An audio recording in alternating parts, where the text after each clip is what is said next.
Welcome to Port Hostage Diplomacy. We work to free hostages and the unjustly detained around the world.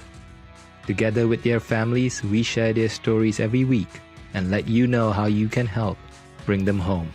I'm Darren Nair, and I've had the honor of campaigning with many of these families for years. These are some of the most courageous and resilient people among us, people who have never given up hope, people who will never stop working to reunite their families. And we will be right there by their side until their loved ones are back home. Thank you for joining us. And now, let's meet this week's guest.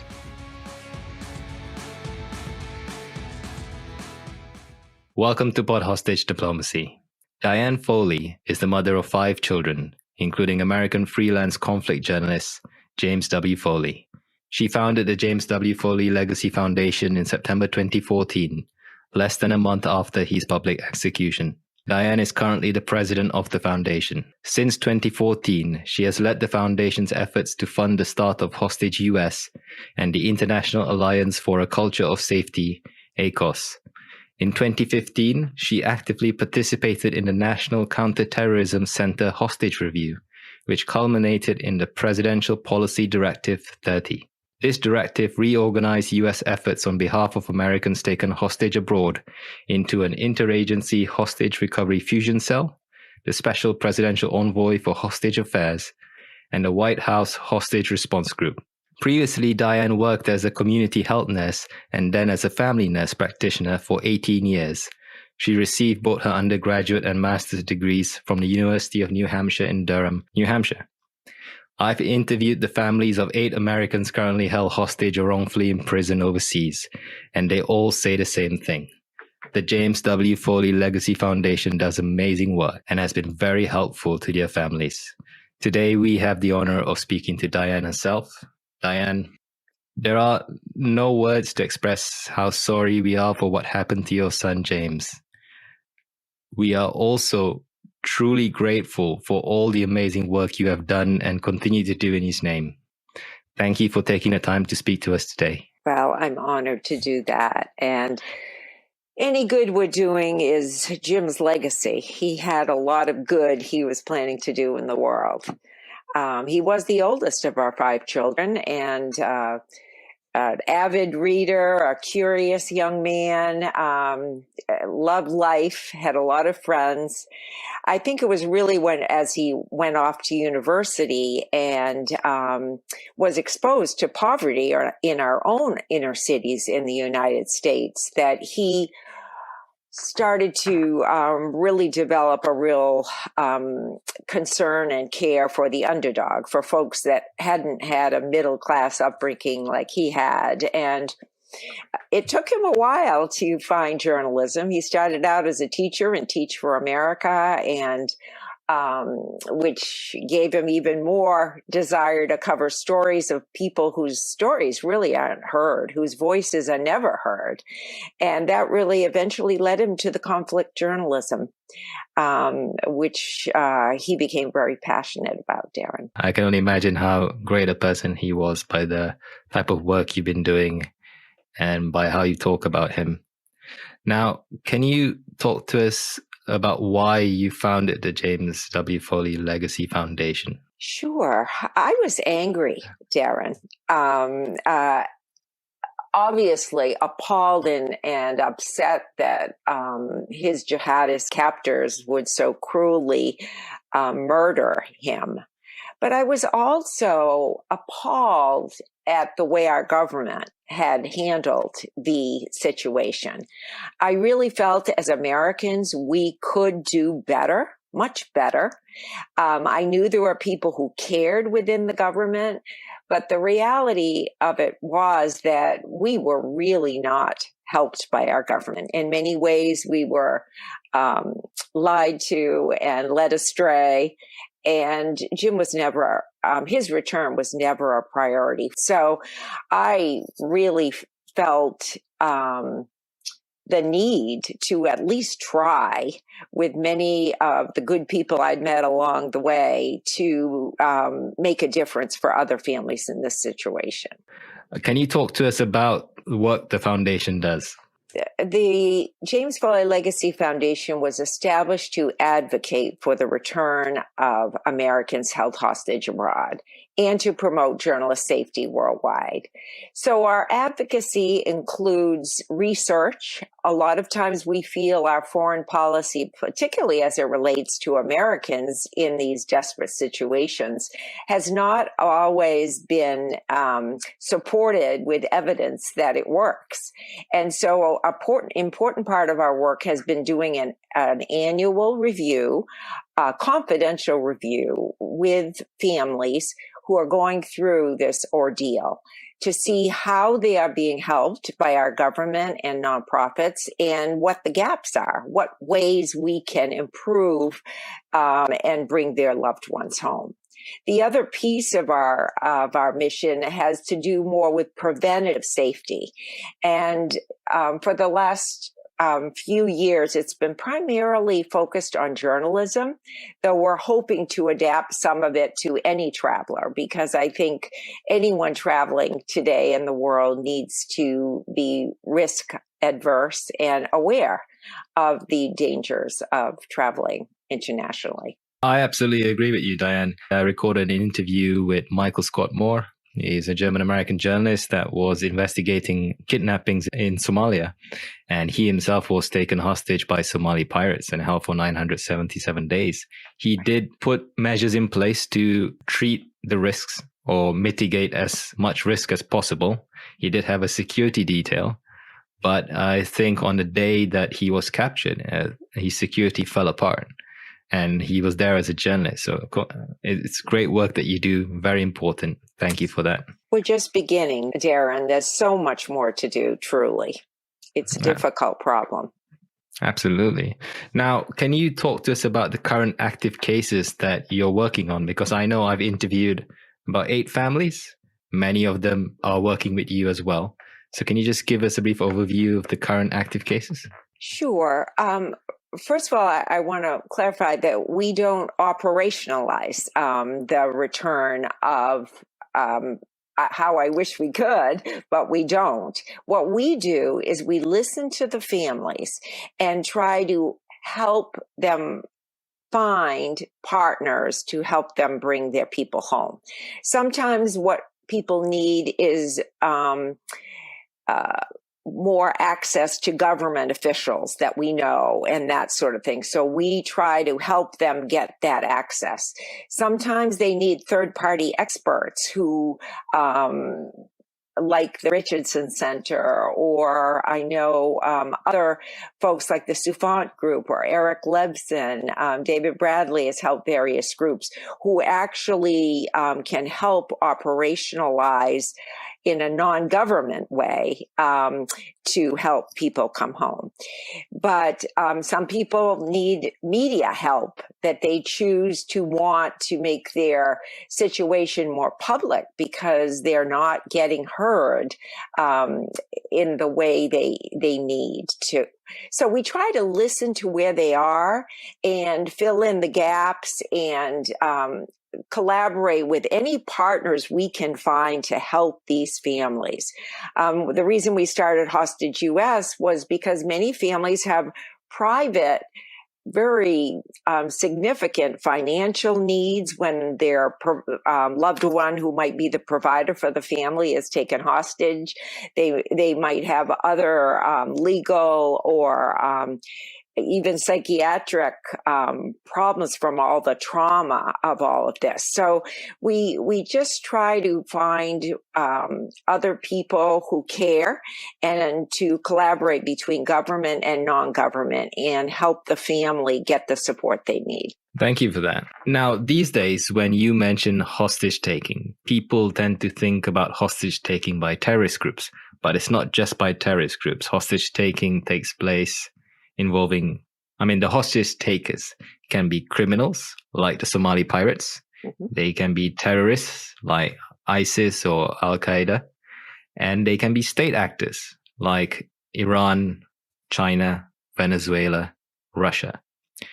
Now, can you just elaborate further on the difference between these hostage cases and what kind of approaches, in your experience, our government should take, and what is a difference in approach that you take when helping these families? Well, the difference really is who the captor is. And you explained it really quite well. Our government divides them in two different buckets, if you will.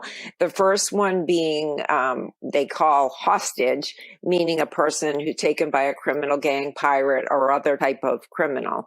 Whereas the state actors are when people are taken hostage by a government, a functioning government that wrongfully detains a person.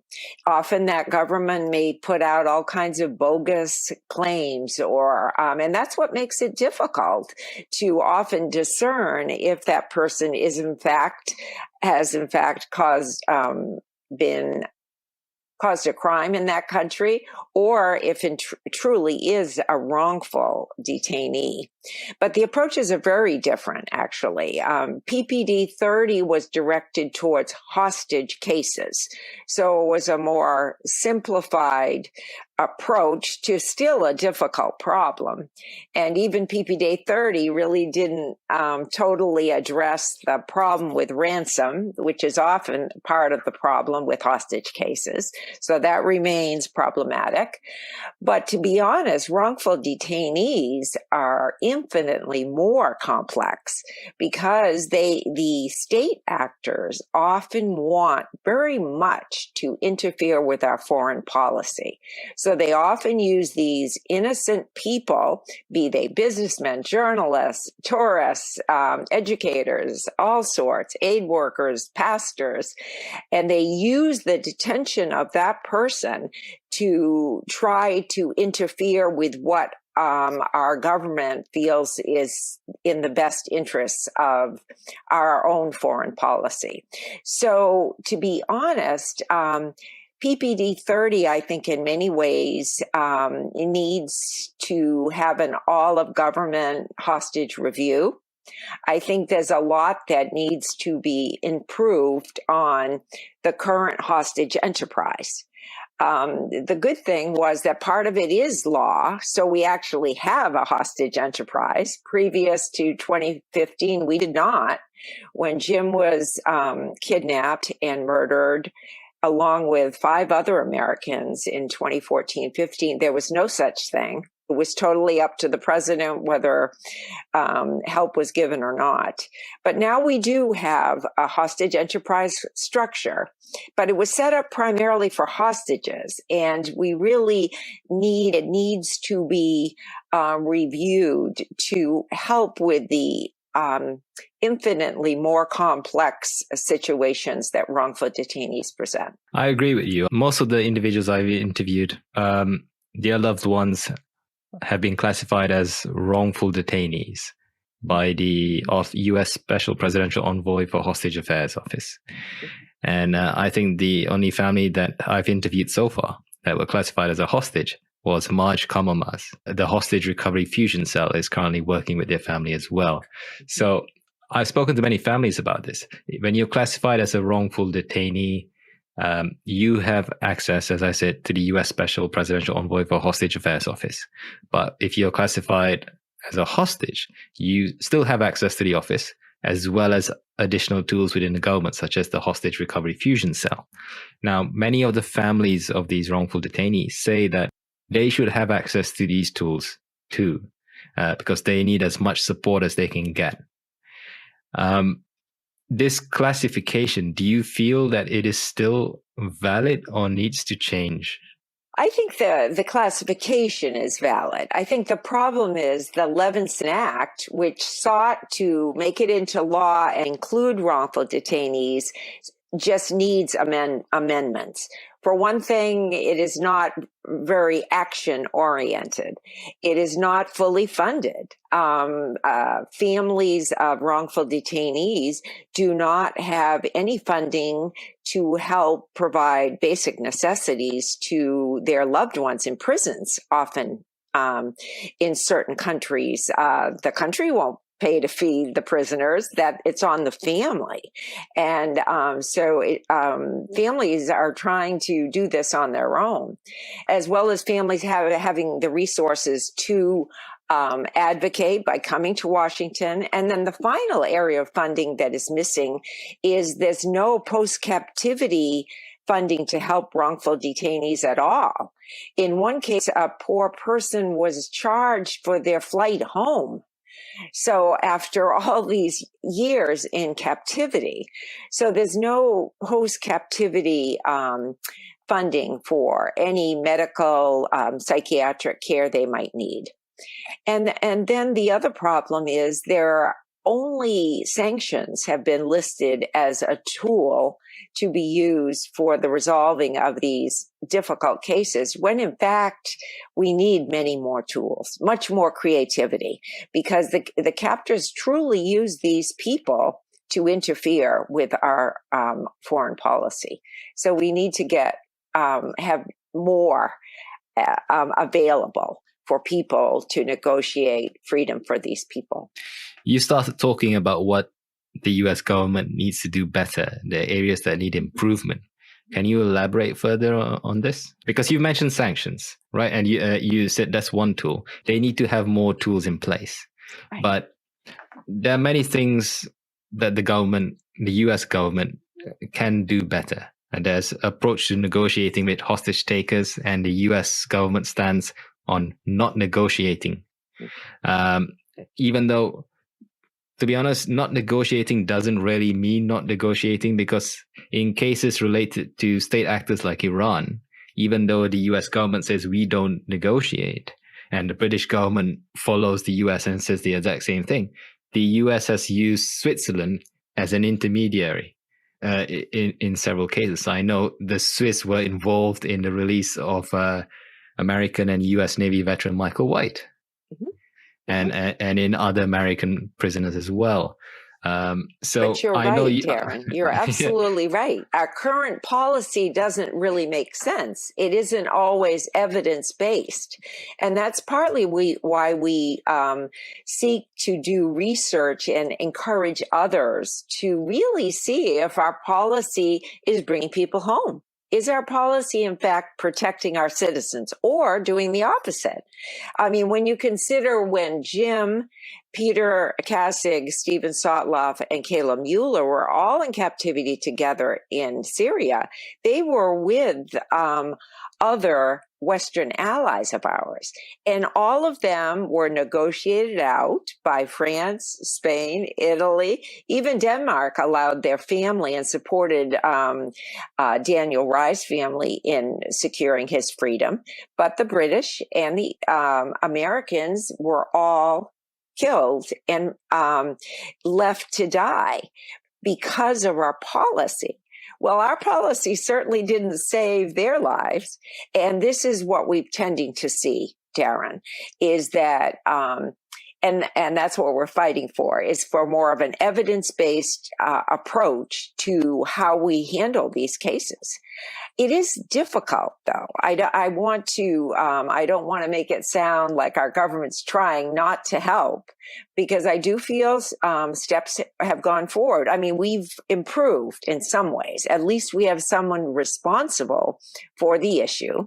I think the problem is they don't have enough clout, if you will, to actually execute on their strategies, that it gets teed up to the executive branch, and then the executive branch has so many competing issues related to the country this person might be held in, that it's often relegated to the bottom of the pile. And so we have a lot of work ahead of us, Darren. And it isn't only the government who can do this. Some cases are best served by third-party groups. The Richardson Center has, in fact, brought home many of our people, often in collaboration with our government, as has the Soufant Group. So often there's the need of more agility of a non-government partner. So the Foley Foundation is all about encouraging that kind of collaboration and partnership, and seeking ways to figure this out, to get it done, to bring people home. but it's difficult. It is not easy for any of our countries to deal with. No, I understand the complexity here. So I work in security, and I have an appreciation for the position taken by security professionals or defense professionals or people working in law enforcement. So their stance is we do not negotiate with terrorists, because if we are seen to give a concession, then it's going to be open season on any American anywhere around the world. Now, I understand that principle, and the UK government say the same thing. Right now, British citizen Nazanin Zaharie Ratcliffe has been wrongfully imprisoned or held hostage in Iran for almost 6 years now. And it's believed that she's being held, as well as other British nationals, to force the British government to pay a 40-year-old debt worth £400 million. Now, this is an outstanding debt that needs to be paid. International courts have ruled that Britain needs to pay this debt, and they haven't for whatever reasons. They've been citing US sanctions. But what the Iranians have then done is take these innocent people hostage and use them as leverage to force the British government to pay this debt. Now, I'm sure they've done that with American citizens as well, and citizens of other countries. The thing is, I saw a member of parliament saying exactly what I just said, that if we are seen to give in to Iran, then it's going to be an open season on any British citizen anywhere around the world. Anytime a foreign government has an issue with our foreign policy, they're just going to kidnap one of our citizens. And that's the stance. I understand that. But at the same point, other governments, like you said, France, Spain, have been able to secure the release of their citizens, because they say, ultimately, our ultimate priority is our citizens. We will then deal with the consequence and disincentivizing this or punishing the hostage takers after we bring our citizens home. So I can appreciate the French government stance, the Spanish government stance. But as you said, is there any, I know you are collecting data, but at this very moment, is there any data to support what these security and defense professionals are saying, that if we are seen to give in, it will be open season on American citizens or British citizens around the world? No, there's not. That's the problem. There is not. Currently, our citizens tend to fare worse than others. The British Americans folks, because our government tends to put the policy before the return of our citizen, unfortunately. And there's a lot of reasons for that. The captors love it because they're just interfering in any way they can. And they love to, as in the situation with Nazanin, it's a very tragic situation. However, I feel very strongly that governments must find ways to talk to captors of our citizens.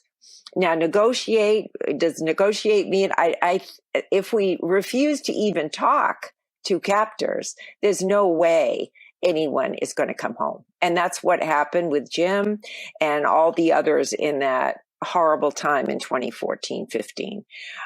So I feel it is essential that we talk to people. I applaud our trying to work with the government of Iran. I think we have to talk to each other and be creative, be shrewd about what we will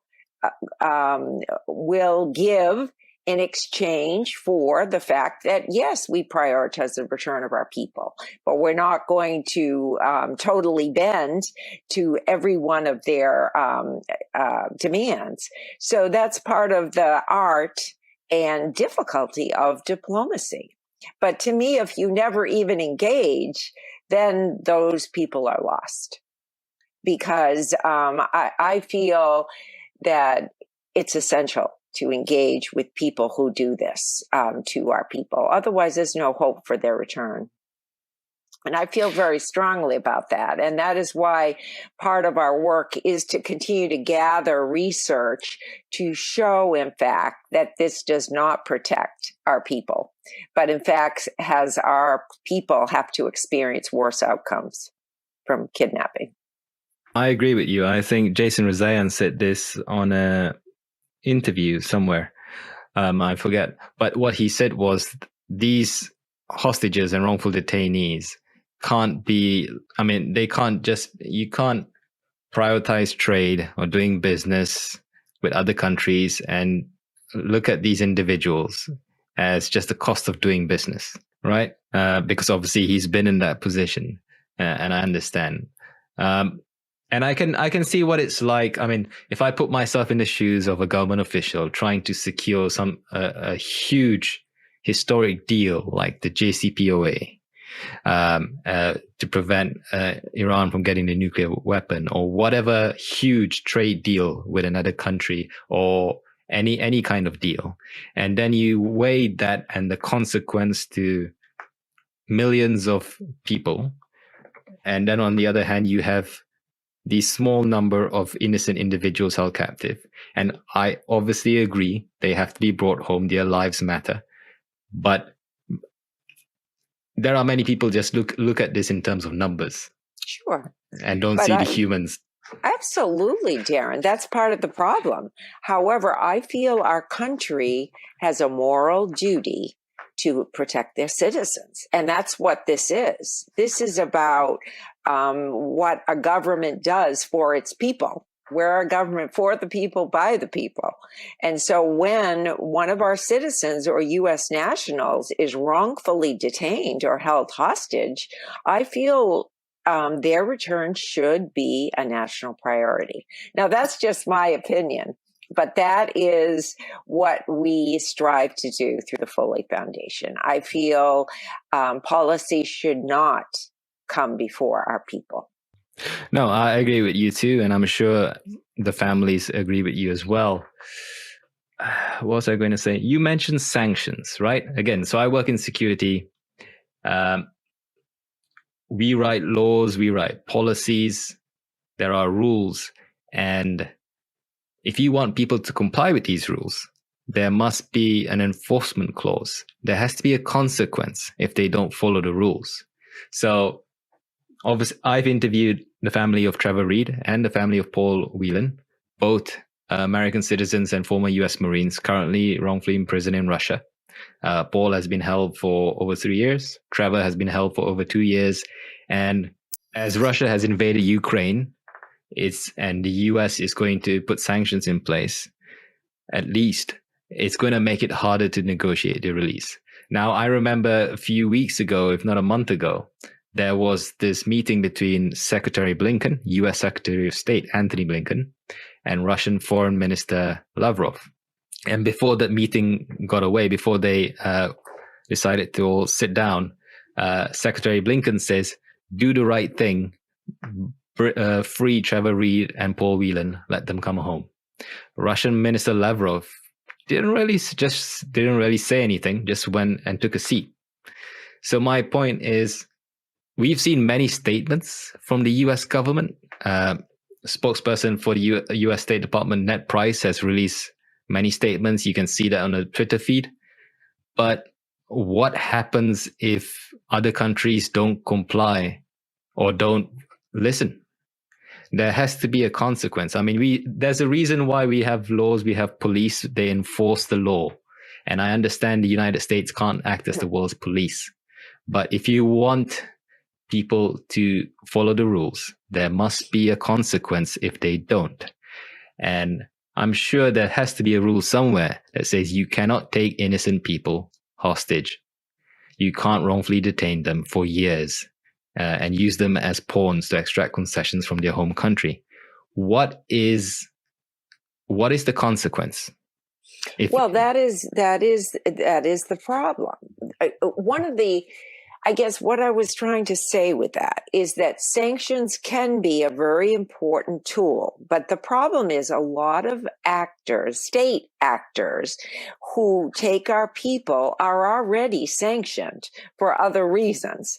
So often, as in the case of Putin, I mean, Russia or Venezuela or Iran, a lot of these countries are already sanctioned rather heavily. So we need yes, sanctions can be helpful, but if they're already sanctioned, they don't have much incentive to let our people go. So that's what I meant by needing other creative ideas of listening to what the other countries might need, might want, ways that we can negotiate with them. Like, who knows, earlier in the pandemic, perhaps we could have shared some vaccine or found some other ways that the country might have a need for certain things that might have been of interest to those countries. That's what I'm talking about, Darren. I just feel that we need a plethora of ideas and creative means of motivating one another to let people go. That's what I was trying to say. It can't just be only the sanctions. And currently in the Levinson Act, that is the only tool they put there for us to use, besides not letting people into our country and the use of visa restrictions, of course. But and I applaud that is in there. It's just that I think we need additional tools allowed. So I mentioned PPD 30 at the beginning. The Levinson Act is a newer and better version of this. Mm-hmm. For our listeners who aren't aware of the Levinson Act and also Robert Levinson, can you just give them an overview? Sure. Robert Levinson was a very dedicated public servant. He had worked in FBI, CIA, all of his career, literally. And he was in Iran, actually, off on some island of Kish off Iran, doing work, and he disappeared. He was taken hostage there. A number of years. He was held hostage. Forgive me, I don't have the number, but it was more than 10 years, maybe perhaps 13 to 15 years. It was a very long time. Our government really tried to do what they could to find him and to bring him home, but he died in captivity. And he has a very amazing family. And that family really helped develop the Levinson Hostage-Taking and Accountability Act, which enshrined the Presidential Policy Directive 30 into law. And it did give us criteria so that our State Department would be charged with looking at the detention of any American around the world. And there were certain criteria that would allow us to call that a wrongful detention and then transfer that case to the Special Envoy for Hostage Affairs. So that is beginning to be implemented. But like any law, there are many hiccups and many struggles. And so we're currently in the process of Consular Affairs is not used to this extra burden, frankly, of having to do this. And the other thing that's complicated it is that legal permanent residents are not normally served by Consular Affairs. Consular Affairs normally just takes care of U.S. citizens. But the Levinson Act covers legal permanent residents as well as U.S. citizens. So we're working on a lot of this. Some of it is education of our good consular people so that they understand who is eligible for this, and also helping them to expedite, make decisions quickly, because often the best time to get someone freed is early in their captivity, before that person is identified as a U.S. citizen and a country chooses to really hold on to them. So we still have a lot of problems in helping that to be a speedy enough process. But we're very heartened by the bipartisan passage of the Levinson Act. It was a huge step forward. Now we're just working on trying to get funded, implemented, and active. So that's where we are with that now. Does that help, Darren? It definitely helps. And I've spoken to one family that have a loved one wrongfully imprisoned overseas, and they were directed. So they're an American citizen. They were directed to the Bureau of Consular Affairs, and they kept on saying, "My son is wrongfully imprisoned." And what they decided to do is they took the Levinson Act, they went through the criteria, the different bullet points, and they took these news articles and statements from politicians and provided that as supporting evidence to meet the criteria for each point. Then submitted this to the Spearheart Office, the Office of the Special Presidential Envoy for Hostage Affairs, to say, please treat my son as someone who is wrongfully imprisoned. And then Ambassador Roger Carstens, who is the current US Special Presidential Envoy for Hostage Affairs, responded saying, yes, I agree, your son is wrongfully imprisoned. And they changed the classification. The US government started putting out statements saying this individual has been wrongfully imprisoned. And it matters to the family when the US government is on your side and agrees that your son is innocent, agrees that they are wrongfully detained, and publicly calls out the government to release them, publicly says that they are wrongfully imprisoned. Because at the beginning, when they're wrongfully imprisoned, they don't have to prove to their, they don't have to secure the release from this foreign country. They have to prove to everyone they know that my son or my daughter, my mother, my father, my brother, or my sister is innocent. Even to the US government, they need to prove that they are innocent. I interviewed Joey and Paula Reed, Trevor's family. When it happened, they had to prove. Trevor is an honorable man. He's a decorated former US Marine. They had to prove to Americans that he was innocent. And that's why they invested so much in the legal process. They wanted to show everyone they knew that their son was innocent. Well, you're making a very good point, Darren. And I think the reality is we have to realize one of the reasons for this is that thousands of Americans are detained every year, right? And Americans are not perfect. So people do commit crimes and cause problems in other countries. But that definitely makes it harder, because then you're right. Families have to make the case. And one of the problems with the Levinson Act we found is that there's not a clear process of how a family might go about that. Some families are more savvy than others. And that is another one of the things we've tried to do, is to help families and urge our government to make a clearer process available for families so that they can present their case, if you will, of why they think their loved one is in fact wrongfully detained.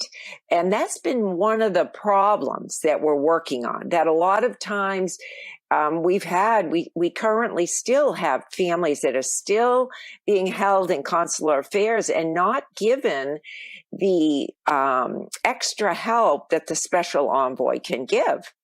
Because the special envoy has a staff of 26. So they have the ability to really work on more hostage diplomacy and really tee up strategies to bring that person home. Whereas consular affairs does not have the resources to do that. So it's more than just our government believing in them, but it's also in getting all the resources of the fusion cell and the special envoy to come to bear to bring that person home. So it is a huge deal, and we're trying to work on expediting that process because it's been lagging. It's really taking too long, and we get impatient with it because meanwhile people's lives are in the balance. Absolutely. I interviewed Elizabeth Whelan, sister of Paul Whelan, the American held in Russia, and she was quite upset because it took them quite a while to get that wrongful detainee or wrongfully imprisoned designation. And I think with the Russian government putting out propaganda on their state television saying that he was being held for espionage, exactly. I think a lot of damage was done in the meantime.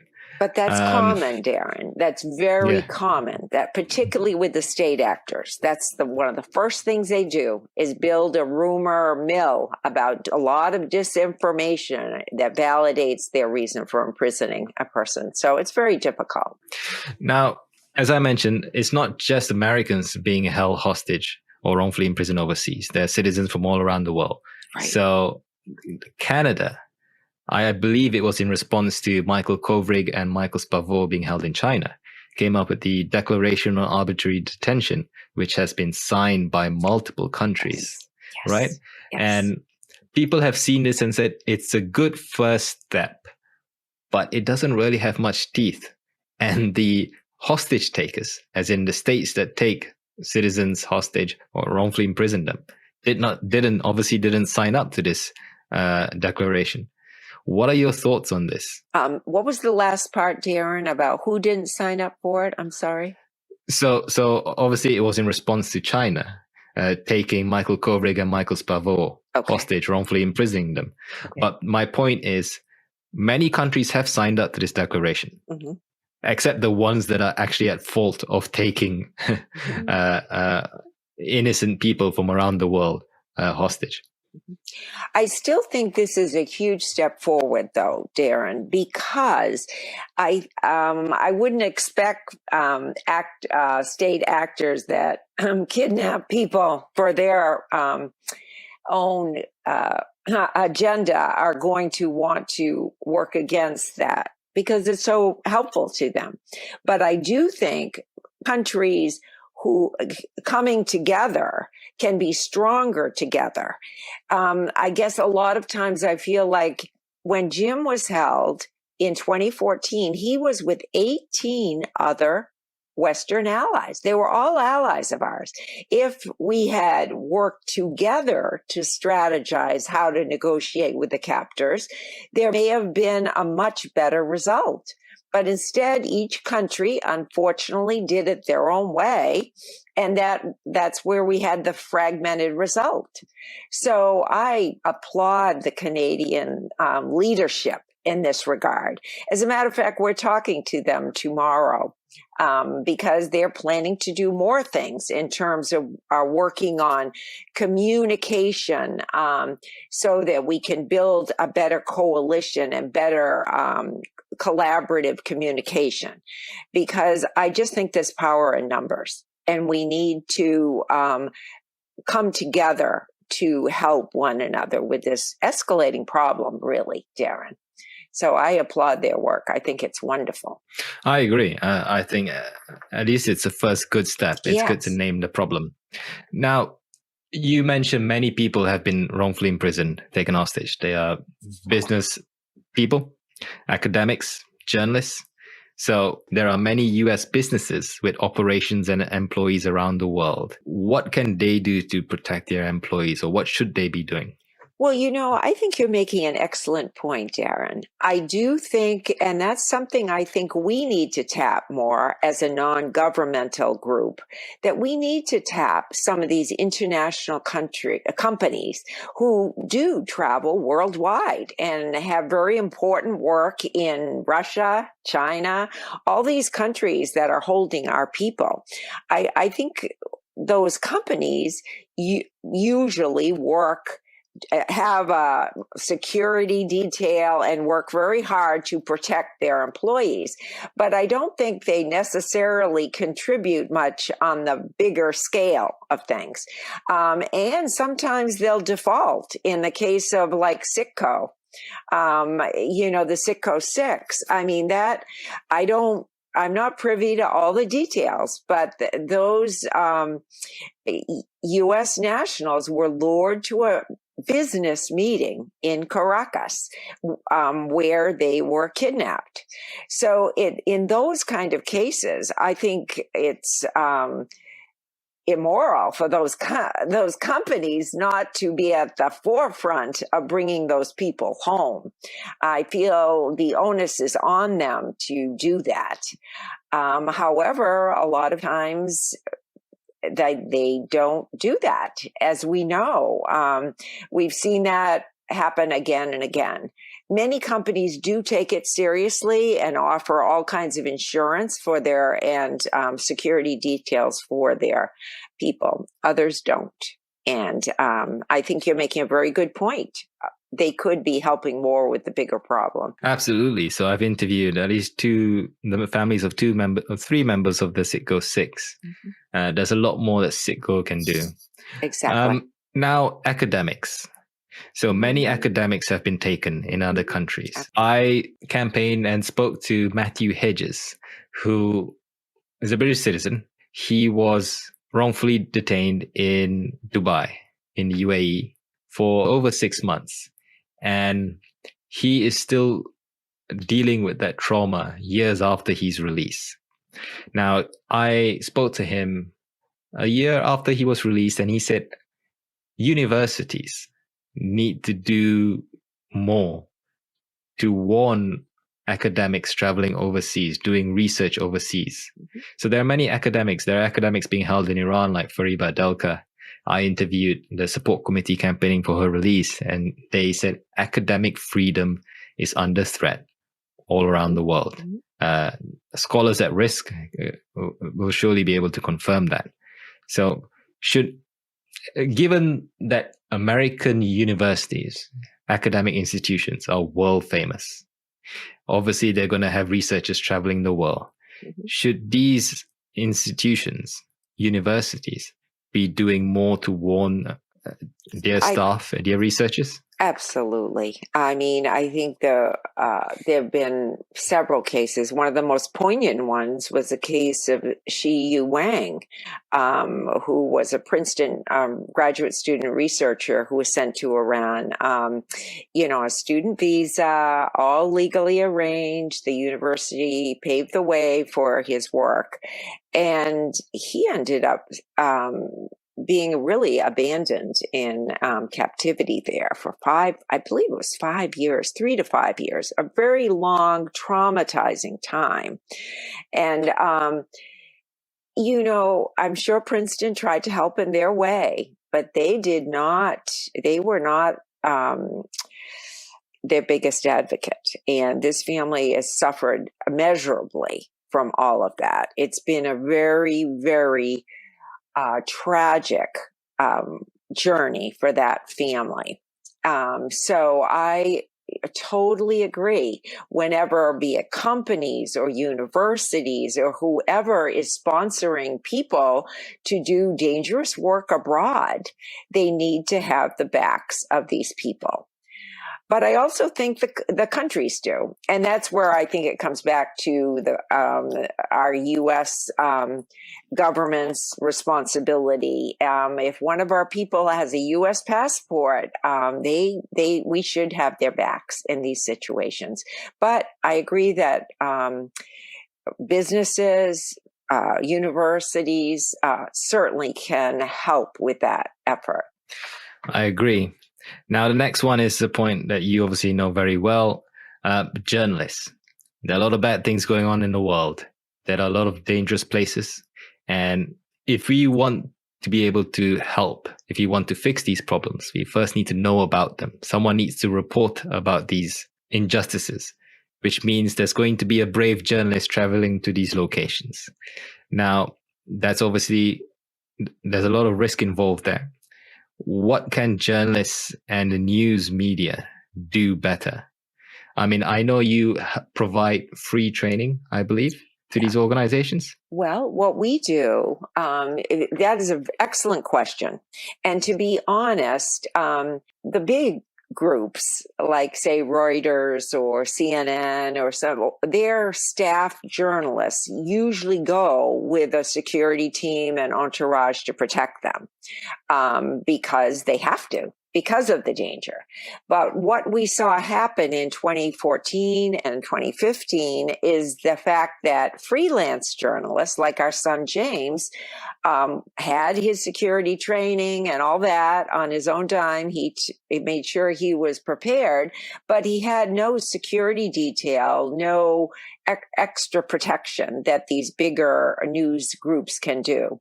And that is why in 2015, we were the founding members of the Alliance for a Culture of Safety. And that is an international group, a small group, but it's different in that it has press freedom and nonprofits like our own, also media companies, big media companies like BBC, CNN, etc., as well as freelance journalists. And it's a coalition to help provide safety training for freelancers and to provide what we can as a community in terms of security information and guidance to these freelancers.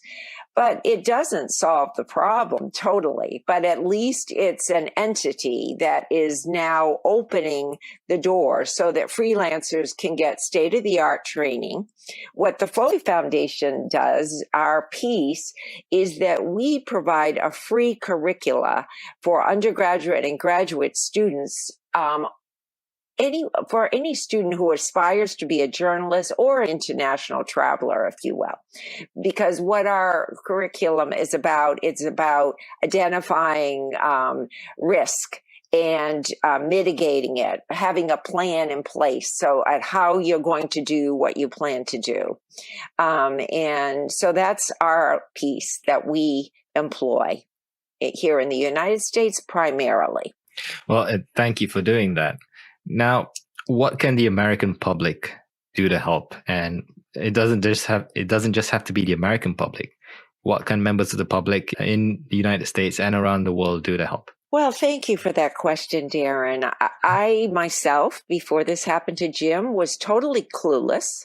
I had no idea really how dangerous it could be to travel internationally. And I think the first thing the public needs to know is that they have to be aware of the dangers of traveling internationally. And yet we need to travel internationally. We can never be understanding or peaceful world if we don't travel and learn from one another and grow together. But we also have to be shrewd about how it's undertaken and not to take undue risks and to do whatever safety training or protection steps are needed. So the awareness is the first step. The second step is certainly to help us with this, our cause to bring wrongfully detained and our hostages home. Because this is a silent crisis that is often put at the bottom of the list of our country's priorities, frankly, because of horrific things constantly happening in the world, like this horrible invasion of Ukraine. I mean, that is just so horrible. And unfortunately, there's always huge things happening in the world. And therefore, this silent, quiet, tragic crisis of people being taken and held captive, wrongfully detained, continues around the world.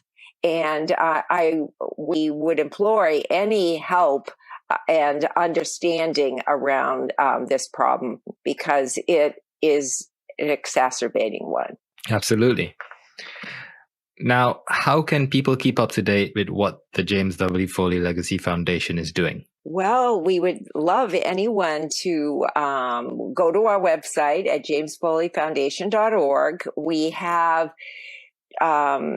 two major events we do annually. We do a Freedom Awards, usually in the spring in Washington, D.C., and that is for our hostage families to have an opportunity to come together with both journalists and government officials to interact and to raise the level of this issue so that we can bring people home. At that event, we do honor people who have helped with hostage advocacy, press freedom, and humanitarian work around the world. And actually, this year, we're launching a new award, the Levinson Excellence in Government Award, and we're actually giving it to the sponsors of the Levinson Act this year, because that was not easy to get that through in a bipartisan way. So we're very grateful for that.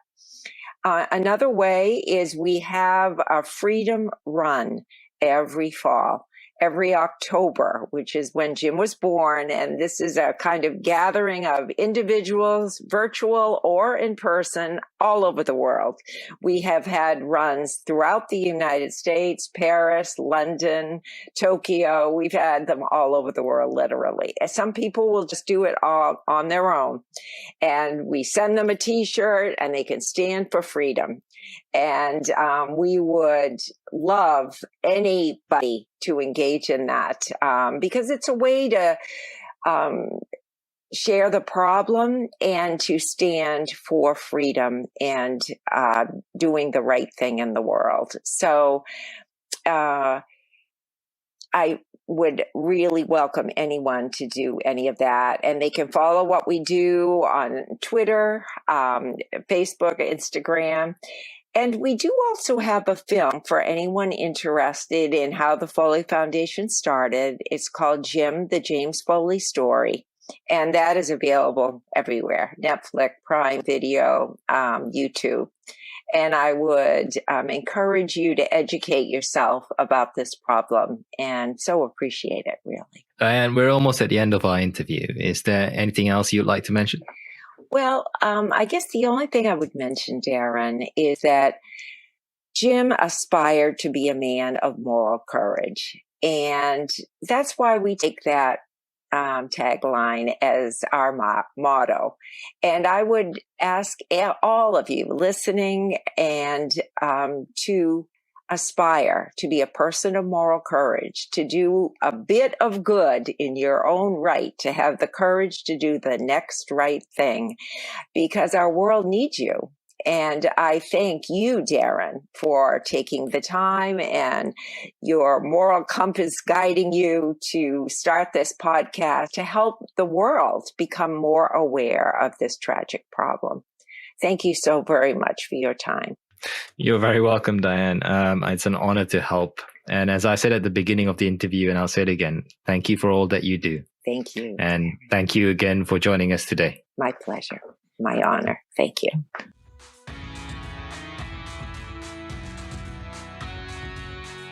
Thank you for listening to this week's episode of Pod Hostage Diplomacy. We're not just a podcast, we're a community. If you're on Twitter and would like to post a message of solidarity to the families or have any questions for us, please tweet it using the hashtag #PodHostageDiplomacy and we'll get back to you. If you like what we're trying to do, please do consider supporting the show financially. You can do this using the Support the Show link in the description of this podcast episode. We're grateful for any contributions, no matter how small. Thanks again for listening, and we'll be back next week. Take care.